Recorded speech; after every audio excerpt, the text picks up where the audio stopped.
আমাকে কেউ বাঁচান, আমাকে মেরে ফেললো, আমাকে কেউ বাঁচান।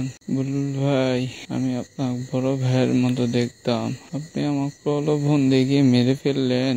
আপনার থেকে আমি কোনো 8,50,000 টাকা নিইনি বুলবুল ভাই, 70,000 টাকা নিয়েছিলাম অনেক আগে। আপনি বলছিলেন বিপদে পড়লে নিও, একটা চাকরির কথা বলেছি। আমি সেই 70,000 টাকা নিয়ে আপনাকে সুদ 1020 টাকা দিন ধরে আপনাকে 1,40,000 টাকা দিছি। আপনি ফাঁকা চেক আর স্ট্যাম্প নিয়ে আপনি আমার সাথে এত কিছু করলেন।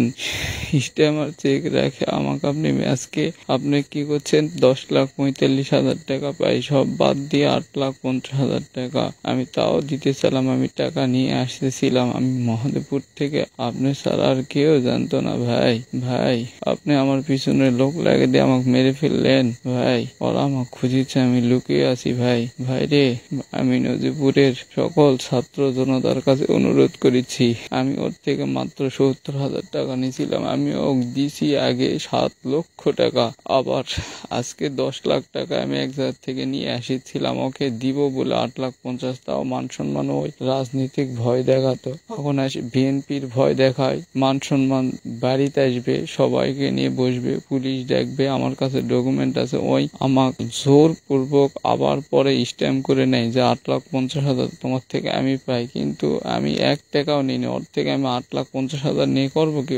ওই এগুলা করে এত কিছু, ওর বাপ ভ্যান চালায় আর ও এখন হাসি কোটিপতি। ভাই, আমি বিচার চাই, আমার মা ছাড়া আর কেউ নাই। আমার মাকে কে দেখবে ভাই? আমি এখন লুকিয়ে আছি, আমার মাকে কে দেখবে ভাই? আমার মাকে দেখার মতো কেউ নাই। আমার অনুরোধ, আমার বন্ধু বান্ধব, প্রতিবেশী, দোকানদার, কলেজের সকল ছাত্র ছাত্রী ভাইদের কাছে অনুরোধ, আজকে 10 লাখ টাকা আমি নিয়ে যাচ্ছিলাম। আমাক চেঞ্জির থেকে নামার পরে আমাক ওই যেভাবে দাঁড়ায়, আমি ওখান থেকে কে যেন ওরা আসে আমাকে দূর থেকে, আমি দৌড় দিয়ে কিন্তু পাই নাই। আমি লুকে আছি, কিন্তু ওরা আমাকে খুঁজতেছে। আমার টাকার ব্যাগ ছিল, ওরা আবার বলেছে, আমি শুনতে পাচ্ছিলাম যে 5 লাখ বুলবুল, 5 লাখ আমরা। কালকে আবার যায় বুলবুল ওর বাড়িতে ধরে টাকা নিয়ে আসবে, ওর কাছে ডকুমেন্ট আছে। ভাই, আমি কি অপরাধ করছি ভাই? ভাই, আমাকে শেষ করে দিলেন। বড় ভাই, আমার মাকে কে দেখবে? আমার ভাগনাদের কে দেখবে? আমার বোনকে কে দেখবে? আমার বাবা নাই, আমাকে আপনি শেষ করে দিলেন ভাই। এই এতিম বাচ্চাটাকে আপনি মেরে ফেললেন। আল্লাহ আপনার বিচার করবে ভাই।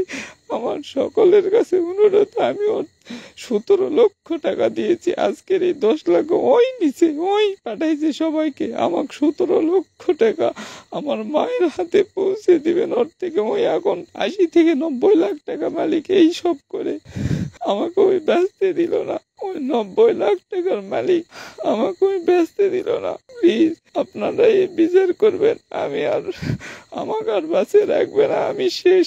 আপনারা আপনারা এর বিচার করবেন। আমার মা এতিম, আমার মায়ের কেউ নাই, আমার কিচ্ছু নাই, এখন আমি নিঃস্ব একদম। ওই আমার থেকে কোনো টাকা পায় না, ওর সম্মান রক্ষার্থে আমি ওকে টাকা দিতে চাইছি যে আমার 70,000 টাকার থেকে ওই 3-4 মাসে আজকে আসে করছে আমি তোমার থেকে 10 লাখ টাকা পাবো। তারপর কি কয়ে বলে করছে আমি ছাড়ে দিচ্ছি, 8,50,000 টাকা, 1,000 টাকা আমার থেকে স্ট্যাম্প করে নিছে। আমি ওটাও দিতে চাইছি। 14 তারিখ দেওয়ার কথা, আমার একটা চাকরির কথা চলেছিল, আমি ওখানে গেছিলাম। ওই ফোনের উপর ফোন দিয়ে আমি বলতে চাইনি, আমি খালি বলেছি যাচ্ছি। পরে ওই আমার থেকে সব শুনে ওই আমার পিছনে লোক লাগে দিয়ে আমাকে শেষ করে দিল। আপনারা এর বিচার করবেন, আপনারা এর বিচার করবেন। আমি আর বাঁচতে, আমাকে মেরে ফেলে দিচ্ছে। বুলবুলের শাস্তি চাই। ওই আমাকে শেষ করে দিল, ওই আমাকে শেষ করে দিল। বুলবুলের শাস্তি চাই।